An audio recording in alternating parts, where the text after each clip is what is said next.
أعوذ بالله من الشيطان الرجيم ورتل القرآن ترتيلا.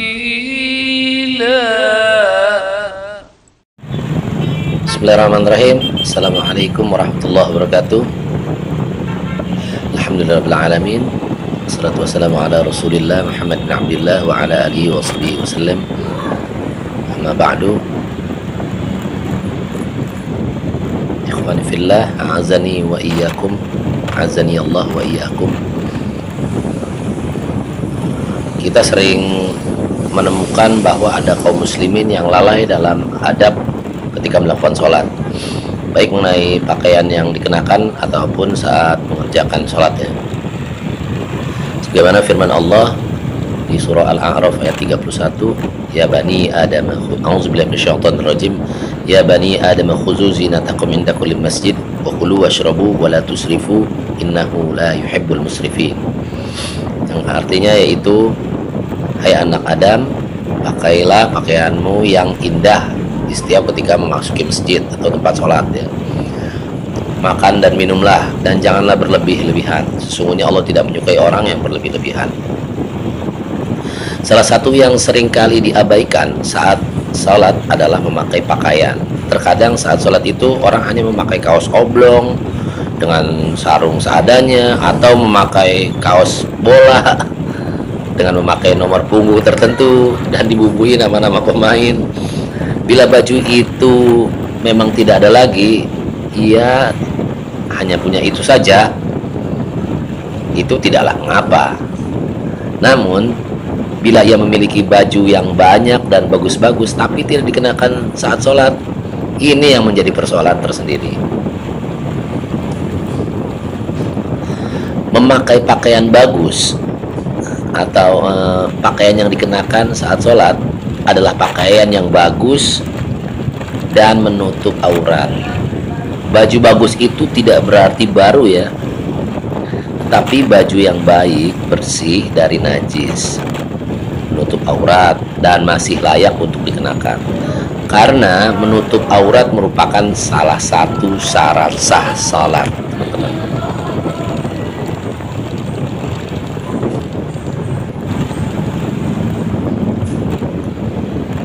Dr. Said Al-Aliwaf Al-Qahtani dalam bukunya Ensiklopedia Salat Menurut Al-Quran dan As-Sunnah menyebutkan bahwa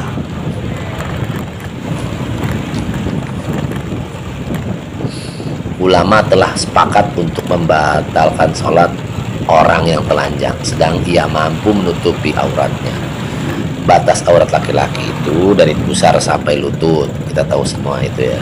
Sedang wanita seluruh tubuhnya kecuali wajah dan tapak tangan.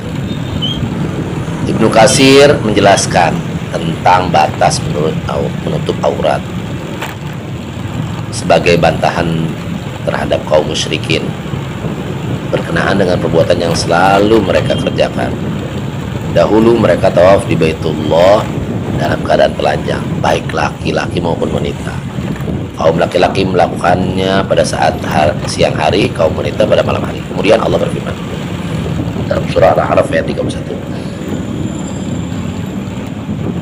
yang artinya, hai anak Adam, pakailah pakaianmu yang indah setiap memasuki masjid.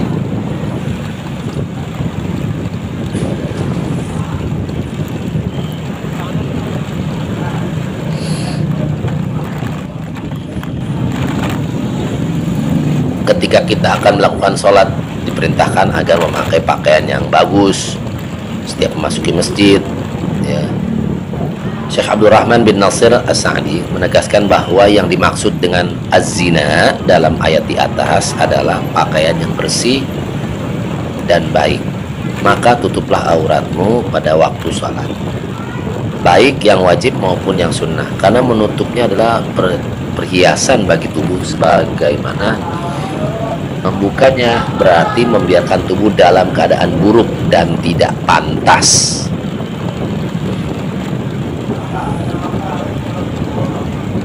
Teguran Abdullah bin Umar, suatu ketika Abdullah bin Umar melihat Nafi salat di tempat tepi dengan mengenakan selai kain.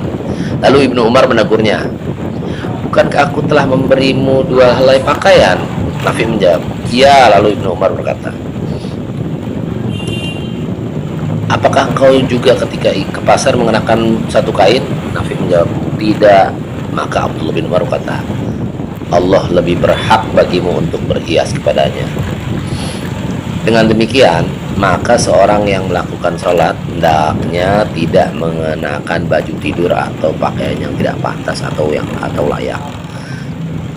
Sebagaimana dia mau mulai, sebagaimana dia malu kalau keluar dan berangkat ke pasar bila mengenakan baju itu karena tidak pantas.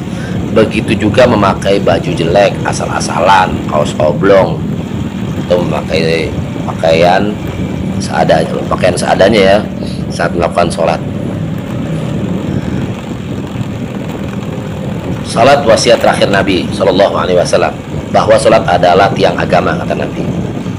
Barang siapa yang menegakkan salat, maksudnya berarti ia telah menegakkan agama.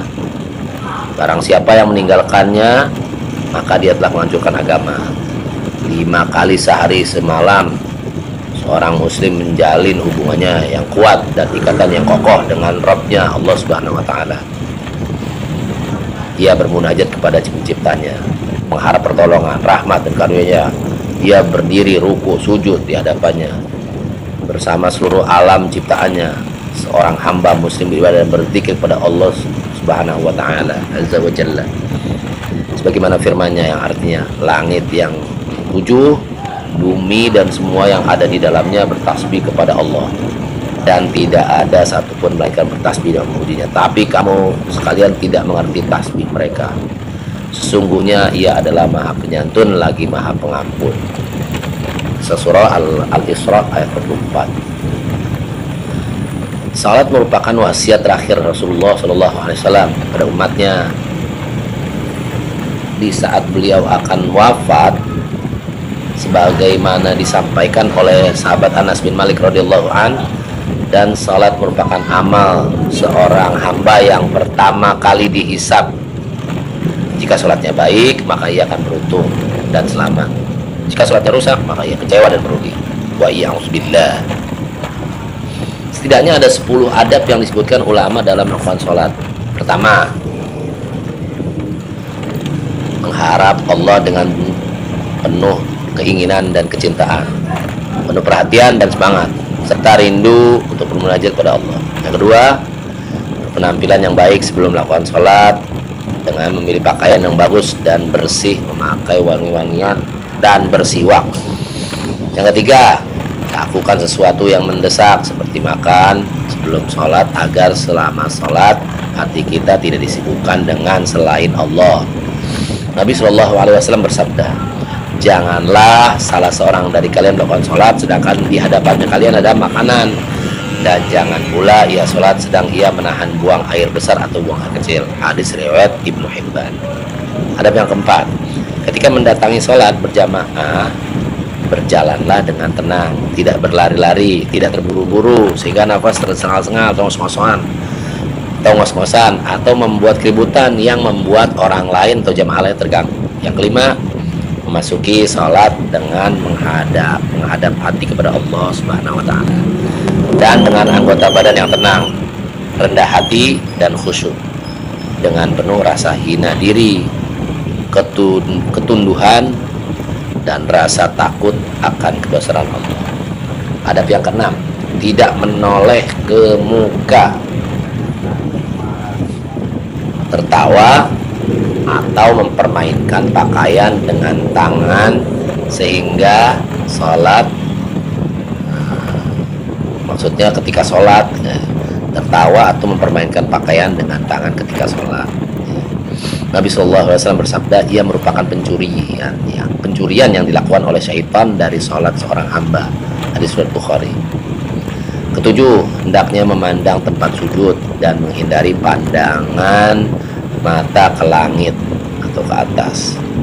Kedelapan, menjaga kesadaran, bertafakur dan merenungkan makna ayat-ayat dan pikir-pikir yang dibaca. dan hindari kelalaian dan lupa dalam sholat. Adab yang ke-9, bersikap tenang dan tumaknina dalam melakukan setiap gerakan dan rukun-rukun sholat. Tidak cepat-cepat atau terburu-buru. Ke-10, yang terakhir, berusahalah menahan diri sekuat mungkin untuk tidak menguap atau bersendawa ketika sholat, dan rendahkanlah suaranya apabila terpaksa atau tidak tertahankan. Suara menguap atau sendawanya ya maksudnya teman-teman ya. Dalam hadis Sahih Ibnu Hibban, Nabi SAW bersabda, artinya sesungguhnya menguap ketika sholat adalah dari syaitan. Jika salah seorang dari kalian ingin menguap, maka tahanlah. Oke, begitulah. Demikianlah 10 adab dalam sholat yang disebutkan para ulama. Mudah-mudahan adab-adab yang disebutkan ini jadi bahan evaluasi sholat kita, sehingga sholat kita lebih sempurna lagi dan mendapatkan pahala yang terbaik dari Allah Ta'ala. Wallahu a'lam bishawab. Akhirul kalam, subhanakallahumma wa bihamdika asyhadu an la ilaha illa anta astaghfiruka wa atubu ilaik. Wa sallallahu ala nabiyyina Muhammad wa ala alihi wa sahbihi wasallam walhamdulillahi rabbil alamin. Jangan lupa like, subscribe, komen jika ada kesalahan saya dalam penyampaian, koreksinya mohon maaf ya. Sampai jumpa di video selanjutnya. Kita akhiri, hadanallahu wa iyyakum ajma'in, wabillahi taufiq wal hidayah. Assalamualaikum warahmatullahi wabarakatuh.